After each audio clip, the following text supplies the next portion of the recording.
എന്താടോ തനിക്കൊരു സന്തോഷമില്ലാത്ത പോലെ? അങ്ങനെയൊന്നുമില്ല. അങ്ങനെയൊന്നുമില്ലേ? എന്നുവെച്ചാ ഒരു സന്തോഷമില്ലല്ലോ. അങ്ങനെയല്ല, റോഹൻ പറഞ്ഞു. വീട്ടില് സംസാരിച്ചിട്ട് അച്ഛനും അമ്മ എന്ത് പറഞ്ഞു? ഇത് വലിയ തലവേദനയായല്ലോ ഈശ്വര. എടോ, ഇവിടെ എല്ലാം പോസിറ്റീവാണ്. ആക്ച്വലി ഞാൻ തന്നോട് ഒന്നും പറഞ്ഞില്ലെന്നേ ഉള്ളൂ. ഞാൻ ഇങ്ങനെയൊക്കെ പറഞ്ഞാ അത് വലിയ ജാടയായിപ്പോ. ഞാനിതുവരെ ആരോടും ഇങ്ങനെയൊന്നും സംസാരിച്ചിട്ടില്ല.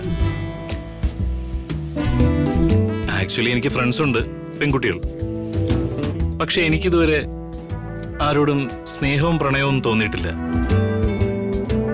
എസ്പെഷ്യലി വീട്ടിൽ നിന്നാണെങ്കിലും ഒരുപാട് തവണ എന്നോട് കല്യാണപ്രായമായി വിവാഹം കഴിക്കണമെന്നൊക്കെ പറയുന്നുണ്ടായിരുന്നു. പക്ഷേ ഞാൻ വലിയ ഇൻട്രസ്റ്റ് ഒന്നും കാണിച്ചിട്ടുണ്ടായിരുന്നില്ല. കാരണം എന്റെ കോൺസെപ്റ്റിലുള്ള ഒരു പെൺകുട്ടിയെ ഞാൻ ഇതുവരെ കണ്ടെത്തിയിട്ടില്ലായിരുന്നു. എടോ, പക്ഷെ സീരിയസ്ലി ഞാൻ തന്നെ കണ്ടപ്പോ ശരിക്കും ഞെട്ടിപ്പോയി. എന്റെ സ്വപ്നങ്ങളിൽ വരാറുണ്ടായിരുന്ന, ഞാൻ ആഗ്രഹിച്ചിരുന്ന ഒരു പെൺകുട്ടിയുടെ എല്ലാ ലക്ഷണങ്ങളും തനിക്കുണ്ടായിരുന്നു. അതുകൊണ്ട് തന്നെ ഞാൻ എൻ്റെ അച്ഛനോടും അമ്മയോടും സംസാരിച്ചപ്പോൾ അവർക്ക് പിന്നെ ഒന്നും ആലോചിക്കേണ്ടി വന്നില്ല.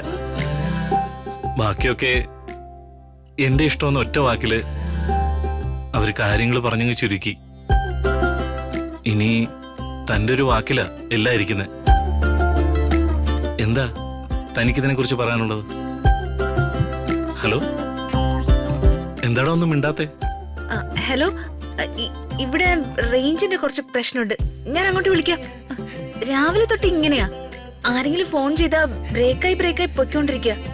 ഞാൻ അങ്ങോട്ട് വിളിക്കാം.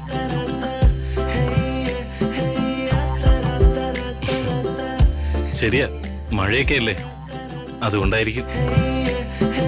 എന്തായാലും ഋതിക വിളിക്കട്ടെ, വെയിറ്റ് ചെയ്യാം. ഇവനോട് ഞാൻ ഇനി എന്ത് പറയും? ഇവൻ എന്നെ വിടുന്ന ഒരു ലക്ഷണവും ഇല്ലല്ലോ. ചെറിയമ്മയോട് കാര്യം പറയാം. ചെറിയമ്മേ. എന്താ മോളെ? ചെറിയമ്മേ, ആ ചെക്കൻ എന്നെ വിടുന്ന മട്ടില്ല. ഇതെവിടെ ചെന്ന് അവസാനിക്കുമെന്ന് എനിക്ക് ഒരു പിടിയും കിട്ടുന്നില്ല. എന്തു പറ്റി മോളെ? രോഹനാണോ?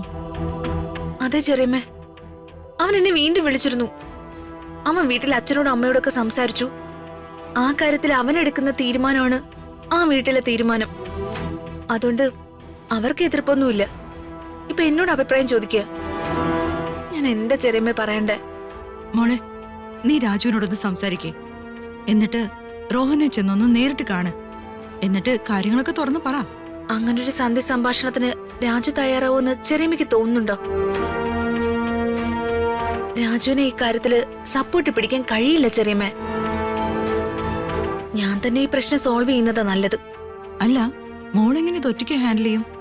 ചെറിയമ്മേ, എനിക്ക് ഒരൊറ്റ വഴിയേ എന്റെ മനസ്സിൽ തെളിയുന്നുള്ളൂ.